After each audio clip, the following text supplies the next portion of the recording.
I'll present a topic on a relatively new industry or enterprise, which is dairy goat farming. Okay, so for this afternoon, I will have a very simple presentation consisting mainly of 4 major topics.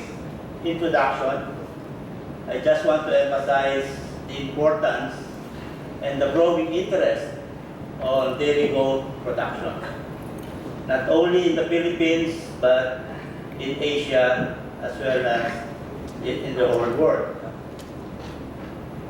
Next, we have to look at the status of where we are in terms of dairy goat production. Siguro, if sa inyo ngayon lang narinig yung dairy goat, may not have tasted goat's milk, but later you will see the potential of this enterprise. And then the challenges.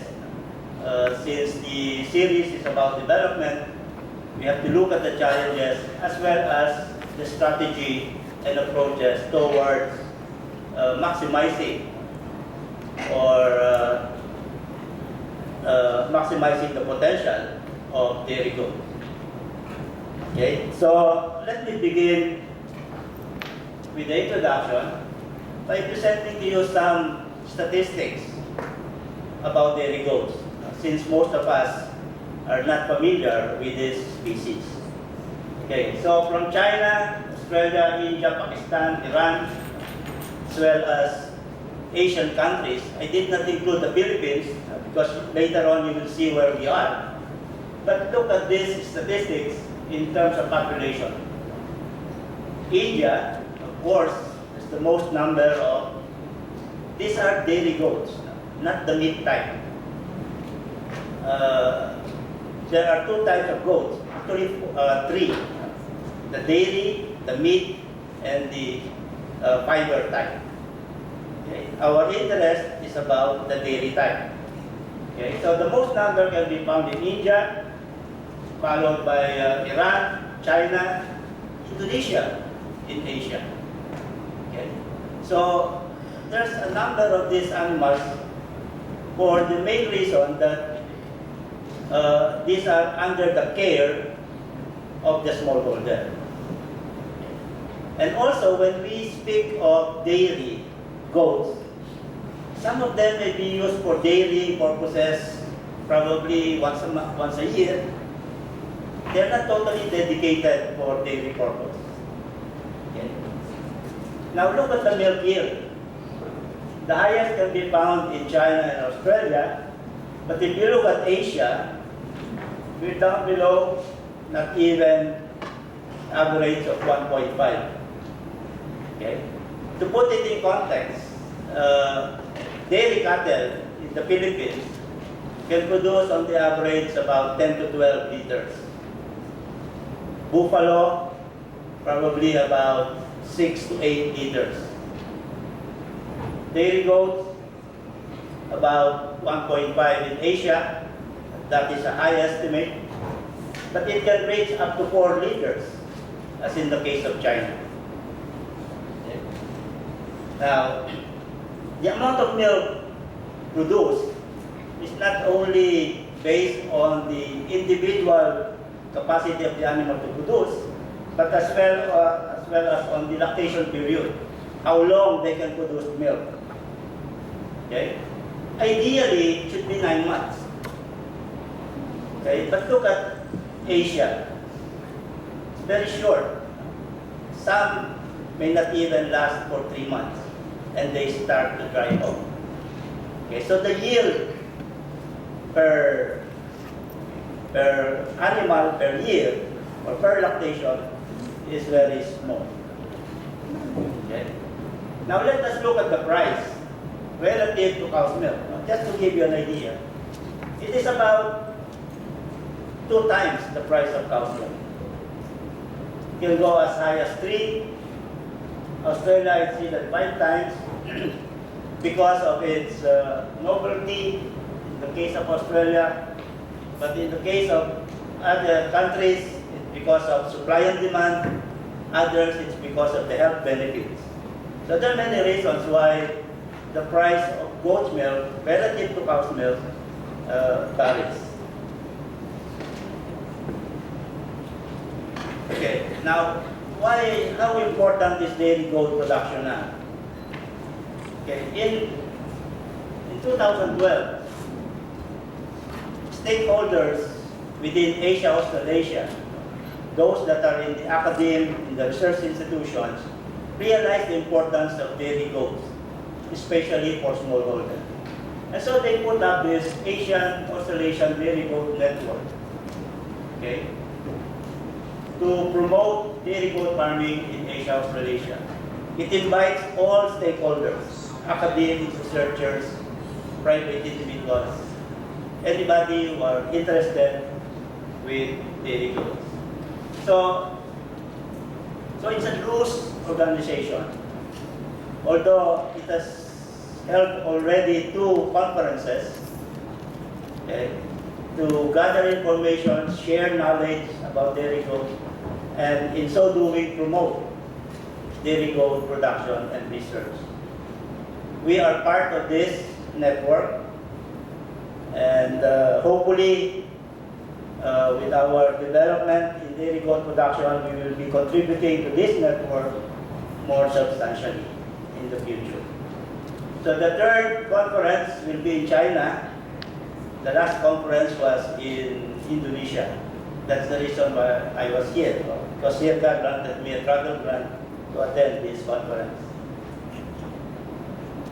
Okay, locally, I think you have heard all of this.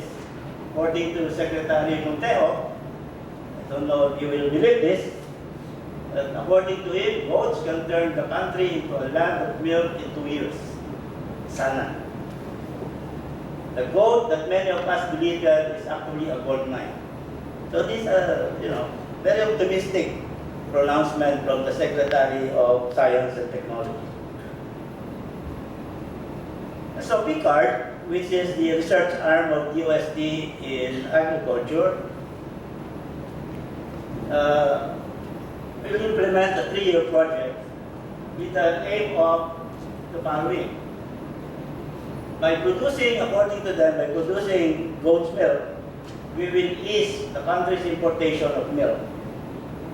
Second, according to PICARD, goat's milk is healthier for babies and senior citizens like you, more financially rewarding. But when it comes to these targets, increase milk yield in backyard farms from 45 liters in 90 days to 135 liters in 180 days, and in commercial farms from 360, which means a yield increase of 150% in almost 3 years. I doubt very much if we can attain that. But let us be optimistic anyway. Okay, so that is more or less to give us an idea of how important dairy goat farming now within the region and in the Philippines. So it's very timely that we look at this enterprise. Okay, very quickly, let us look at the dairy industry as a whole. As we all know, we still import 99% of our dairy requirements, skim milk, fresh milk, UHT, and so forth, valued at $47 million annually. Local production of milk from dairy cow, buffalo, goat accounts for a mere 0.04% of the total agricultural production. That's how small the dairy industry is. And that is only 0.23% of the livestock production coming from swine, poultry, and other livestock products. So, how about the dairy goat? In the past, from 1970 to 1980, we had a large importation of Anglo-Nubian under the program Kambingan sa Barangay during those martial law years. And the farmers were attracted to upgrade their native goats with the good, nice features of the Nubian, the long ears, Roman nose. So talagang gustong-gusto nila. They were looking for that Anglo-Nubian. But the purpose of upgrading was towards goat meat production. But remember, the Anglo-Nubian is a dairy type. It's not for meat. But we use it for meat production anyway. So there is paucity of information with regards to performance of imported dairy goats. Hindi tayo nag-research sa dairy goats. When I was still a student, way back 1970s, I know only of Dr. Clamuhoy, Professor Clamuhoy, and another who are raising dairy goats. Now, other than that, of course, we have Selecta. Those of you who remember Selecta Dairy, sila talaga nagde-dairy goats sila ever since. Pero other than that, wala na akong alam. At present, there are renewed interest on the supposed to be financial viability of goat milk production. Kasi nga, mahal din. Twice the price of cow's milk. And then the awareness on the health benefits of goat's milk. Marami yan. I will not deal with that. And then, somehow there's application of science in breeding and nutrition, which is a good sign, maturity on the part of our farmers, that they are now consulting with the academe, the research institutions, with regards new developments in these disciplines. Okay? Commercial dairy goat farmers are highly selective of the breeders that they import because dairy goat production is mainly private-led. They import themselves.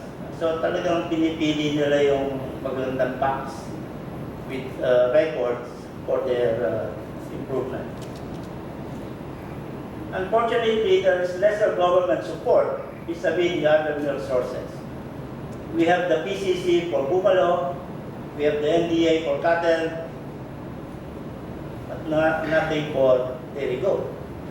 It is with the PAI, they say, but just to say, there's no dedicated institution that looks after the dairy goat in particular. As I've said, it is mainly private sector led, which is good. Okay, I remind this will just show you where the goats are, the meat type, and where the dairy goat farms are located. Batangas, Tarlac, Sorsogon, Camarines Norte, Davao, Misamis Oriental, North Cotabato, and Mindanao. In Cebu, there are some in Negros Occidental, as well as Cebu. Okay. How many dairy goats do we have? As of 2013, there were 39,000 dairy animals, cattle, buffalo, and the goats. Okay. When the total numbers of cattle, buffalo, and goats were decreasing, if you look at the total population of these species, those being used as dairy animals increased by 27%. Okay, so in this table, if you look at the total dairy animals belonging to cattle, buffalo, and goats, they increased by 27% from 2006 to 2012. But if you look at the total cattle population, there's a decrease of 1%, but the dairy type cattle increased by almost 38%. Total buffalo decreased by 13%, but the dairy type buffalo, the Miura buffalo, increased by 13%. Goat also decreased, although very small, but look at the increase in the dairy goat, 30%. Okay, so that means the interest of dairy among our stakeholders. Okay, so increases, in particular for dairy cattle and buffalo, can be attributed mainly to importation. Okay, every year, for example, NDA imports about 1,002 dairy cattle. Batch 13 will arrive soon, and that's about another 1,200. So there's an increase. And then, of course, renewed interest by the private sector in the case of dairy goats. Nowadays, it's very difficult to buy breeder dairy type goats, because there are many buyers of this animal. Unfortunately, there's some confusion about the dairy goat population. According to NDA, in 2013, there's only 1,638. PCARD, which also got its data from NDA, said there was 6,379. NDA in 2014 said 7,200 with 3,244 does. I think all these numbers were correct. It's only the what you call that, nomenclature. Na sinabi nila itong 1,638 does, these were those, yung mga babae. Okay? Ito naman sa PCARD, yung 600 on milk. Sabihan nasa milk line, kinagatasan. So, iba-iba kasi yung ginagamit na term. But, personally, I'd like to think that we have about 4,000 dairy goats only in the Philippines. Compare that to other Asian countries that I've shown you earlier in the table. And this table shows you the number of goats. It's really small. But these are, as I said, the does rather than total number of dairy goats. I hope you know what are those bucks. Okay, so out of the total population of goat, there's only 0.11% that are dairy type. Napaka-kaunti. That's only about 4,000 out of 3.7 million. But as I said, they're increasing at 38%. But even then, napakabagal pa rin yan. If we start with a small base number. Cattle, 0.8, buffalo, 0.5. So altogether, our dairy animals is about 1.4% of the total ruminant population in the Philippines. That is why we import 99% of our milk. Okay, so out of 39,000 dairy animals, goat 4%, dairy cattle 55%, buffalo 41%. Okay, so this is now the herd composition of a typical dairy goat farm. So this is the buck, the male, the breeder male. Those are the females. Those on milk are lactating, and kids yung mga anak. Okay, so half of the herd are those. 80% are the breeder bucks. Okay. Those on the milk line increased during the last 3 years. No? Dito nag-increase yung pumapasok sa milking line. Probably with better nutrition.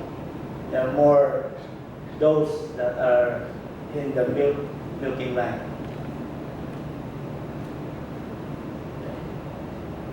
So, in summary, typical dairy goat herd composition, 55% those, 43% the milk line, the large dairy farms, 50 to 150 those, small dairy farms, 10 to 20 those. So you can just imagine if you have a small dairy farm of 10 those, only half of that will be 43% of that will be milking. About 4 out of 10 are being milked. The other 6 are either pregnant, dry, or not pregnant. Okay, so that's how unproductive our typical herd is. Okay, in terms of total milk production, 18 million liters from cow, carabao, and look at goat's milk, 260,000 liters. Okay, so that's a mere 1.4%. The total milk that was produced, 65% coming from cattle, 34% coming from buffalo. Okay. So this is the production. This was based on the NDA industry profile. Based on the number of goats in the milk line, they measured the production, 1,000 liters. So I divided this by the number of goats to get liters per goat per lactation. Although as I've said, as we have seen before, lactation can last from as short as 60, 90 days to as long as 300 days. So we do not know really how productive these animals were. Okay. But what is important here is that milk production per doe increased from 2009 to 2011. So there's a improvement in individual animal. And it should be emphasized that if we want really development in dairy goat farming or even in cattle or dairy cow, it should be improvement per animal rather than total. That is why it's very difficult to implement. Okay, we also have some commercial dairy farms. Okay, Alaminos Goat Farm just across the Mount Makiling on the other side. Okay, good genetics. This is one of the more progressive commercial goat farms. The Mindanao Baptist Rural Life Center is one of the oldest dairy goat farms in North Cotabato, in Bansalan. And actually, there's a major source of genetics way back 1970s until at present. We have the Malacos Goat Farm, although it is more known for the gourmet cheeses that they produce. I mentioned here Nawang Dairy Goat Co-op because it is an LGU, what they call that, auto. That's their auto. And they produce a lot of soap, fresh milk, and other goat products, sweets, candies.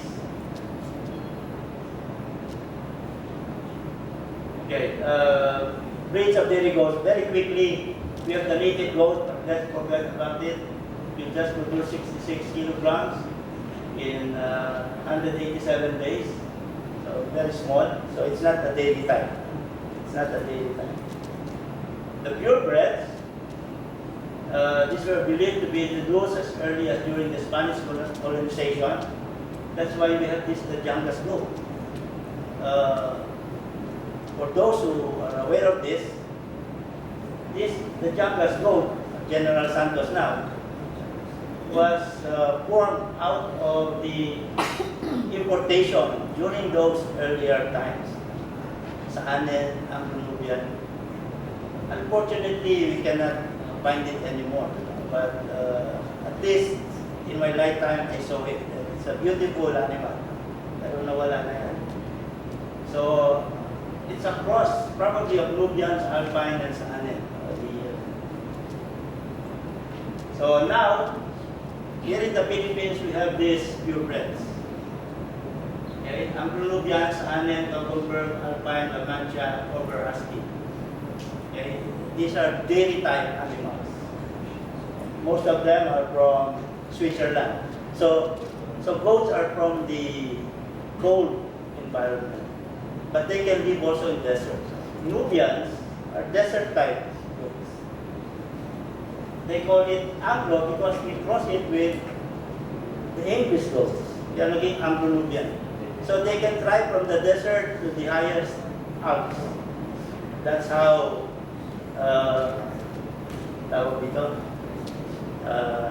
adaptable goats are to different okay, so these are the pictures. They're very beautiful animals. The Anglo-Nubian. Lately, the Oberhasli. You know, Oberhasli is a word, it's a marketing word probably among Americans, but it's actually Alpine. La Mancha, which is without ears. La Mancha is characterized without ears. Saanen, these are the white goats, the highest producer among dairy goats. And then they cross. Saanen Alpine, Saanen Anglo. Never mind this. Management system, very quickly.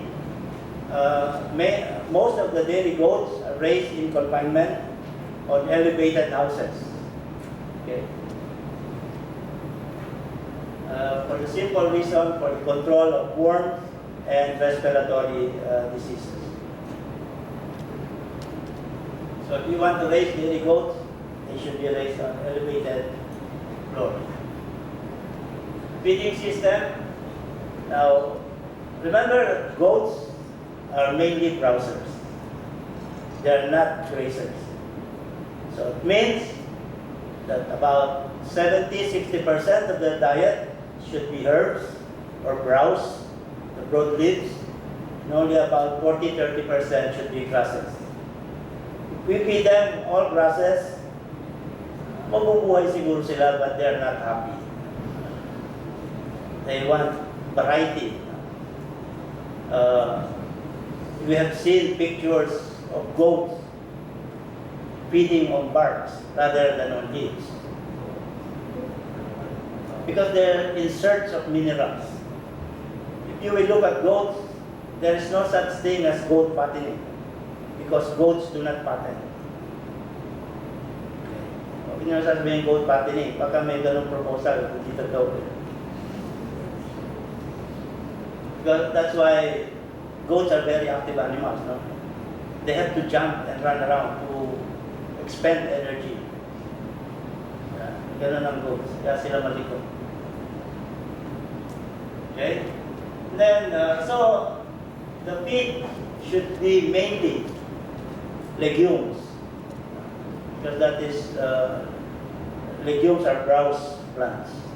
Okay? And there's a very large contribution of Mindanao Baptists, because they were the ones who popularized our two and introduced all of these popular leguminous herbs and shrubs nowadays.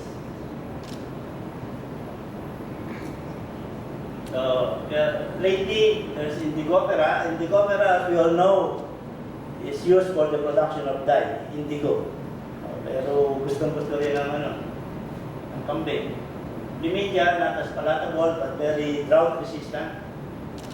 Morus alba and Camus Kajang Pigeon Bee is a potential feeds for dairy goats. Morus alba worldwide. Pero we tried here, mahina ang yield. So probably it's a species problem. Health management, ito, veterinarian here. Kahe, caprine, arthritis, encephalitis. Ito yung isang problema ng health problem ng in-import din natin itong sakit na ito. Imported din na. And it adversely affects development of the dairy goat industry kasi mahirap mag-transport. Kailangan i-test mo before you can buy from Mindanao and bring it here. They should be negative. Although pagdating dito, minsan positive test. So anyway, there's still some issues. Pero it's a major concern, not only in the Philippines, also in other Asian countries. Then of course, we go on pneumonia, mastitis, contagious eczema, yung then parasites. Okay? Okay, marketing. I think nowadays consumers are, especially those who are sick and elderly, are aware of the nutritional characteristics of goat's milk. Diba? Easily digestible, non-allergenic. Okay. So talagang maganda sa katawan, masarap, matamis. So, yung recent reports, especially in England, there's a lot of health bulletins, health reports about the benefits of goat's milk. Okay, entrepreneurs engaged in dairy goat are expanding production and market. Yung goaty odor of, or flavor of goat's milk is not the major concern, no, according to some survey. Kasi it can easily be matched by chocolate. Choco milk yan. Yan may choco milk na yan, hindi na goat. But anyway, that has to do something with milking practices. Okay, pasteurized goat's milk sells at 150 compared to cow's milk, it was 75, some 80, so twice the price of cow's milk in the Philippines. Cheeses made of goat milk sells 50% more than those processed using cow's milk. The problem here is, of course, is when you make cheeses, the yield is very small. To produce camembert or blue cheese, I think the yield is only 8%, 10%. So you need 1 liter of milk to just produce 100 grams. So very expensive. That's very nice. That's the price, farm gate price. The increase in mababa, that is 2011. Okay, challenges. As usual, availability of breeder stocks, lack of breeding plan, discriminate crossbreeding. Maganda ito, bago itong lugar na ito, cross ko dito. Without regards to plan. Inadequate nutrition because of lack of land. Weak biosecurity measures, fragmented and limited researches on dairy goat farming, unorganized marketing system. As of now, kanya-kanyang marketing. Walang organized marketing system. Okay? So, yung challenges na yan, ever since ganyan yan. What is more important is how do we address these problems. Okay, I think the development strategy should be based on wider appreciation of the potential of dairy goats. I think the stakeholders, in general, the public, should be aware of the potential, especially the government policy makers, the potential of dairy goats. We should be able to articulate this importance of dairy goats. And then better resource use, land, feeds, and genetics. Kulang pa tayo, especially in the propagation of leguminous pastures. Very limited pa rin ang ating knowledge dyan. Should be based on strong interdisciplinary and community-based approaches. Should be community-based, as we will see later on, because most of these animals are in the hands of smallholder farmers anyway. And there should be clear government policy and strong institutional support. Okay? Now, what are the development approaches? As I've said, should be community-based, especially in the breeding program with recording system. Okay. Should be two-pronged development approach, catering to the smallholder and the commercial. Because there are differences between the two, although they are equally important in the development of the industry. One cannot exist without the other. Then there should be promotion and marketing of goat's milk. Strict adherence to control measures and quarantine procedures. Control, kain, and other diseases. Walang palusot dapat. Engagement of LGUs to adopt dairy goat farming as a priority livelihood project. LGUs have money for these dairy goat projects, which is very good for small farmers. Okay, the only way forward. This is the only way forward. We already have this, dairy goat breeders and farmers. We have not AI, but we import the facts. Pero wala tayo nito. You know, if we compare cattle, caravan with swine and poultry, how advanced the swine and poultry industries compared to ruminants. Hindi makausad ang ruminant because we don't have this.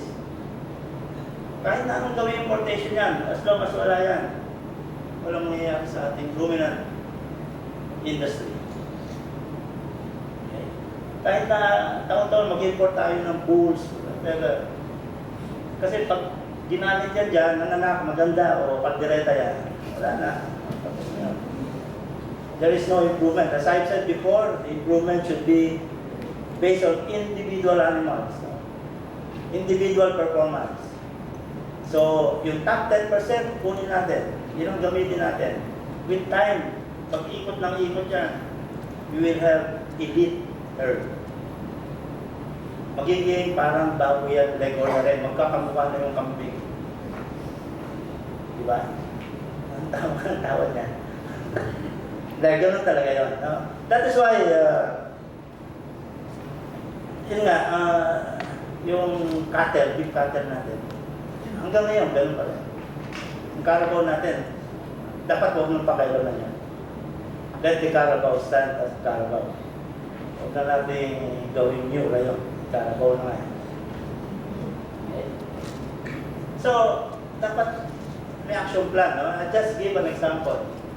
Our objective is to increase the milk yield of dairy goats. How? We can only increase the yield of dairy goats if the farmers will only raise goats with estimated breeding values. Ibig sabihin, may genetics yung inaalagaan ng farmers. But how will they get goats with breeding values? Dapat may magsusupply. May breeders. But how can they produce that? There should be well-organized breeding and recording center. It can be government, it can be private, or semi-government. But whatever it is, it should be there. Otherwise, kung wala yan, ikot lang ng ikot yan. So, without selection, without go to status quo, there should be movement, the mean of the production. The target, 5 to 10 years. We want to organize this. Then we measure it, pagka 25% of the goat farmers, yung meron ng goats ngayon, kung 25% na sa kanila, meron ng progeny tested, sabihin na natin we are successful.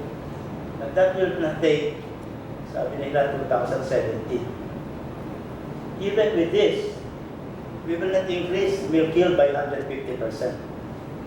Even with selection during the next 10 years. At present, we do not know how much, what is the average milk yield. Some say 1.5. I doubt it's 1.5. Siguro nasa 0.8 lang. So, we want to increase it by 100%. That's 1.6. Kasi ang usapan dito average, hindi yung one farm. Meron diyang farm talagang 3 kilos, 3 liters kaya during the peak. But not during the whole lactation period. Okay, so with that, we have new recent initiative. As I've said, USDP card launched its 3-year dairy goat project. What I heard is that it's just a survey for the first year. By 2017, 150% increase. The Small Ruminant Research and Development Center at CLSU. This used to be dedicated to meat goat production, but now they're shifting to dairy. That's how important dairy is. We have here in our own backyard, the UPLB UNACO Dairy Goat Research Project. 2 years na kami, ganun pa rin, hirap pa rin. So it's very difficult. No? And then, let us participate in the Asian Australasian Dairy Goat Network. So we can share, exchange information, gain knowledge from our counterparts. Thank you very much.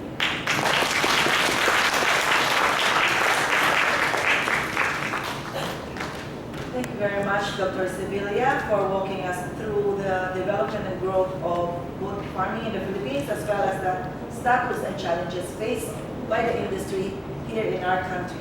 So the floor is now open for your insights, your comments, or questions. Please use the microphones along the aisle and kindly identify identify yourself and the organization you represent. Who's gonna throw in the first question?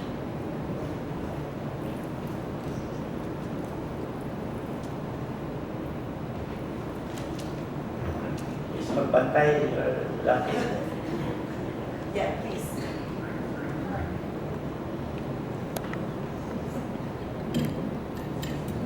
Sir, from UPLB Instant. Is data processing center, may ginagawa bang actions ang government natin sa pag-develop ng data processing center ng goat milk production in the Philippines? I think there's some initiative, no? But there's nothing to process anyway. Kasi wala pa namang recording. Wala pa tayong recording system. There are farms recording, no? Recording the milk yield, but these are not being processed in a centralized manner. Kasi we want improvement. It should be the whole population. Hindi yung farm mo lang. Marami nga diyang farm, magaganda na eh. Pero ang ganda lang yun.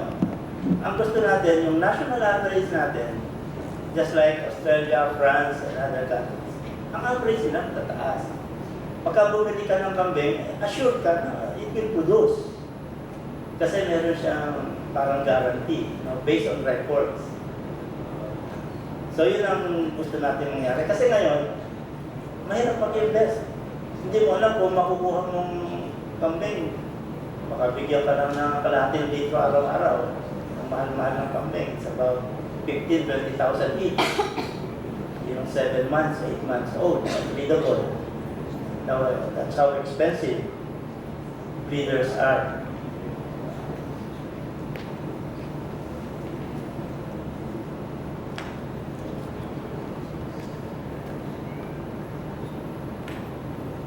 More questions? Naintindihan nila. Yes, sir. So is there a, okay. Yes, ma'am?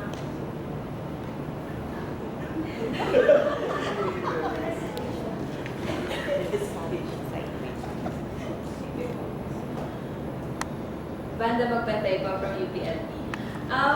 Sir, how will you position native animals now in the developing our local or the dairy goat industry in the Philippines?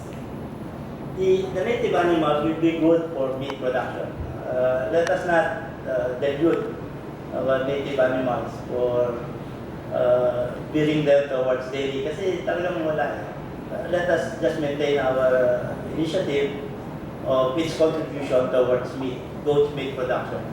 Huwag na natin sila isali sa dairy production. So, for the dairy goat industry, we will forever be dependent on importation.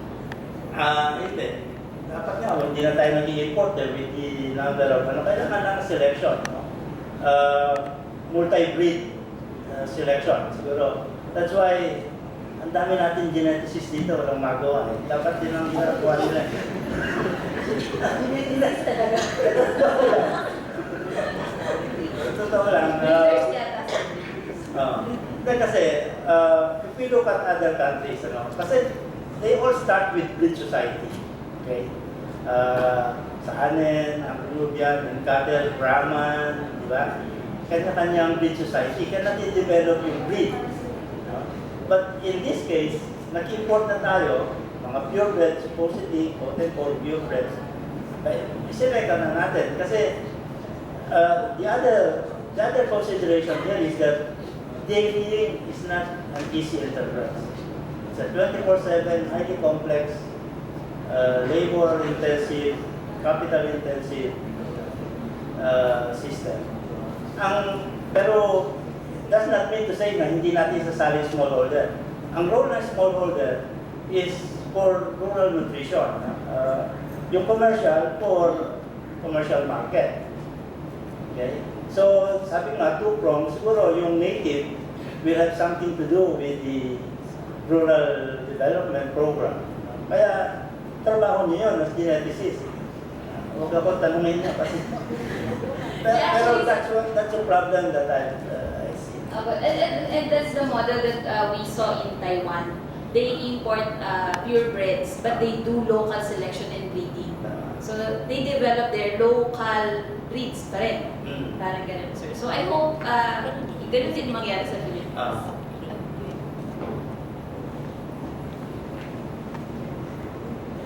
Yes, sir. Hi, sir. Max Mateo po from Animal Science. Record keeping or recording would be a bit difficult if you ask the farmers to do it. But I suppose we have ECUs maintaining both farms. We have, I think, every region having animal breeding farms. Maybe from there we could start the approach of establishing recording system involving us. Actually, that's our dream. Kasi ang sinasabi nila, mahirap kasi you have to collect milk yield per animal. Mahirap daw yun. Siguro mahirap, pero it has not to be every day. There is a convention, yung International Convention on Animal Recording, that you get it only every 3 weeks. And that will represent the lactation period. Kasi ang misconception iba, ang hirap yan, araw-araw kukunan namin. Hindi natin may paliwanag.